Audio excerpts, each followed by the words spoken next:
shit. That's what I'm talking about. Hey folks, welcome to Life on Beagle Road. It is a balmy 58 degrees today and it feels amazing. Monday nights are barn cleanup night. Typically I have Robbie out here to help me, but he's working on a health project tonight. Bridget, are you gonna help me clean the barn? Yes! Yeah, because it's a mess. Got it? One thing, I wanted to let you know that statistically, the area where you are least likely to be exposed to COVID-19 is in the barn. So just go to your barn. Stay away from people. Hang out with goats. Trust me, it's the answers to all your pandemic worries. Oh, the kitty's helping. Look, the kitty was helping. Yeah, the kitty's helping. Look. This is not for you. Not for you. Not for you.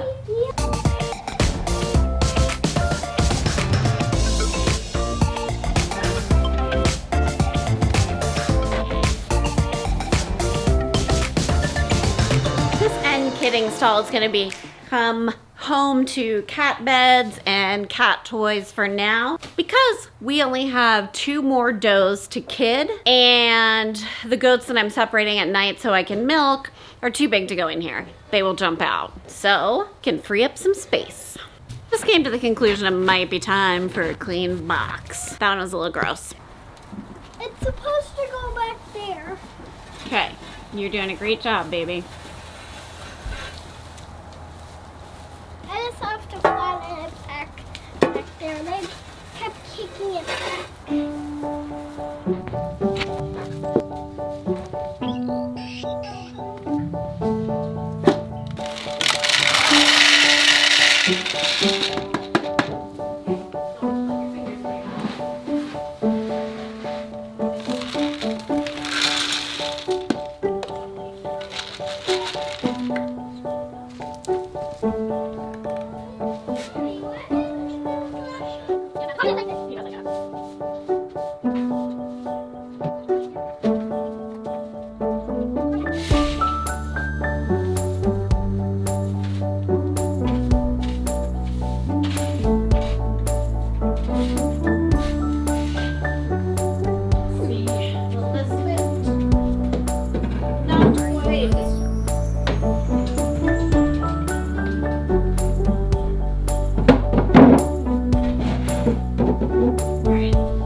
My shuffling of cat paraphernalia has allowed us a space to bring some hay in here. Right on that bench, Robbie. Thank you. Get another one. Yeah, let's put one in here and then take one back to the alpacas. Okay. I don't typically keep a lot of hay in here because it makes a lot of dust and I'm allergic to it, but it is nice to have enough just to throw in the feeders, especially when it's raining a lot, which we've been dealing with. It's looking warm the next couple weeks, so I will make sure there are lights in the heat lamps for the kidding stalls, but I don't think we're gonna need them, which is nice because that gets expensive and I'd prefer not to run them. Monday, am I right? Monday. Probably Tuesday when you're watching this, but Tuesday. Whew, Tuesday's just Monday's ugly stepsister. Oh, for the alpacas, right? Yeah, you need another bale for the alpacas. So what might we do on a weekly clean out? Well, sometimes we'll clean the stall, right? That's time consuming. Right, guys? Especially when it's cold and rainy and you're just in here peeing all the time. Huh? Right, guys? Right? Carly, you're looking plump. But that doesn't need done necessarily every week. Occasionally it does. So I try to do something else every week. Like this week, I'm gonna go through the medications and make sure nothing is expired. Another week, I might wipe out feed dishes. I like to do that every so often and just make sure all the organic material is off and nothing can grow on there. Technically, that Bosie expired last month. I'm still gonna use it for the kids that are gonna be born in the next week or so, but before next kidding season, I'll need to get a new bottle. Whew. Bottle of wine's real close to its expiration date. Better finish it. I love it when a package arrives and Kenny isn't home. Let's open it before he gets here. It's from Jeffers. Let's use my old clippers, not the new ones.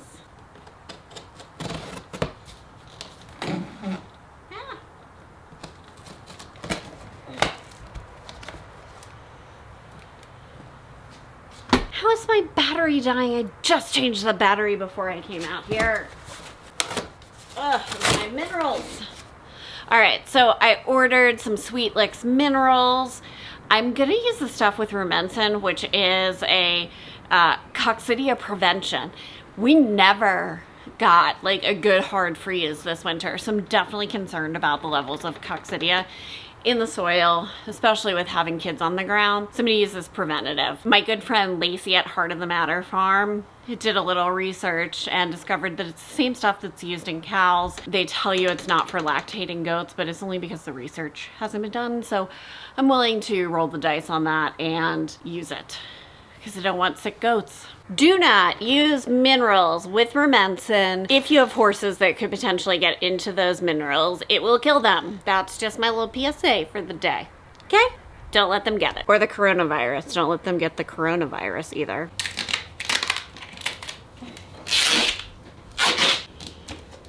If I order these online at the same time that I'm ordering something else that would require freight, like for example, the Goatzilla stuff that I use, I don't pay an additional freight charge and I can get them in these nice reusable buckets. They're gonna come in really handy in a couple weeks when we can start gardening. Checking mineral feeders is also something I like to do on Monday. So I'm gonna fill up this loose mineral feeder and then check my zinc and kelp feeders. I started feeding a zinc supplement loosely after having a couple goats who had some hair loss without any other underlying cause. Like they didn't have mites, they weren't rubbing their nose up against something and rubbing that off, so could be a zinc deficiency. So that's what we're trying now.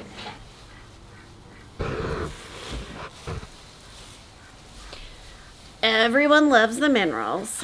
This is the zinc over here. It's not going as fast as some of the other minerals, which doesn't surprise me because I didn't think that everybody had a zinc issue.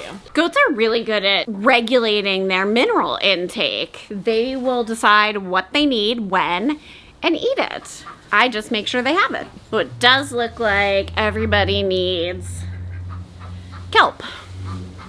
Kelp is a good source of iodine. I've never seen birth defects from iodine deficiency firsthand, but I have seen them from people who have been goating for a really long time.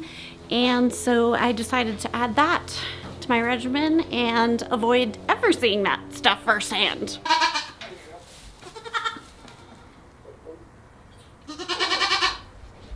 Hey, Carly.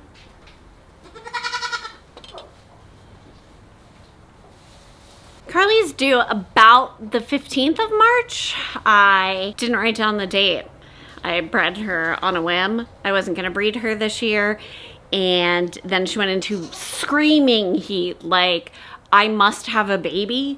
So I bred her, but didn't write down the date. Somewhere around March 15th, but she's got a nice looking little second freshener udder there, so I'm pretty excited. Just gonna check her out, get her trimmed up. Not gonna film that, might film for another video, but I gotta wrap things up because we need to have dinner and I gotta take care of the human children and my husband because apparently I can't spend all my time in the barn, which is a major bummer because the barn is amazing. And in all seriousness, be careful out there. Wash your hands.